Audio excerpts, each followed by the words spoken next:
Hello Sidhu. ആ അച്ഛനിപ്പോൾ എങ്ങനെയുണ്ട്? അതുപോലെ തന്നെ, വലിയ മാറ്റമൊന്നുമില്ല. പിന്നെ ഒരു ഗുഡ് ന്യൂസ് ഉണ്ട്.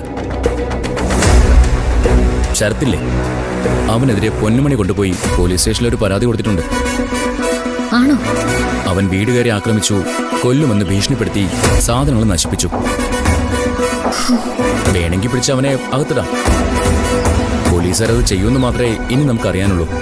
പിടിക്കപ്പെട്ട അതൊരു നല്ല കാര്യമൊക്കെയാ. ശരത്തിന്റെ ഒരു മുഖം മാത്രമാണല്ലോ ഇവിടെ ഉള്ളവർക്കൊക്കെ അറിയാവുന്നത്. മറ്റൊരു വശവും കൂടി എല്ലാവരും ഒന്ന് അറിയട്ടെ.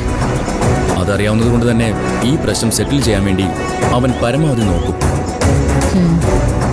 അവനറിയാലോ അപകടമാണെന്ന്. പൊന്നുമണി പരാതിയിൽ ഉറച്ചു നിൽക്കണം.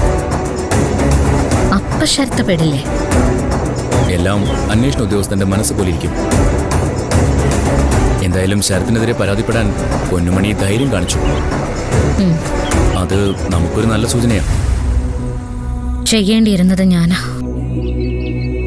സുധിയേട്ടന്റെ മരണത്തില് ശരത്തിനുള്ള പങ്ക് പുറത്തു കൊണ്ടുവന്നിരുന്നെങ്കില് ഇപ്പൊ ശരത്തെ വീട്ടിൽ നിന്ന് തീർച്ചേനെ.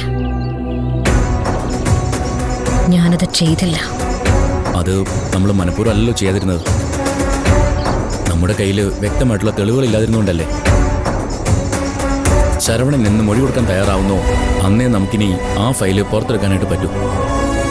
അവനിവിടെ കല്യാണത്തിനുള്ള നീക്കങ്ങള് ശക്തിപ്പെടുത്തിയിട്ടുണ്ട്. അത്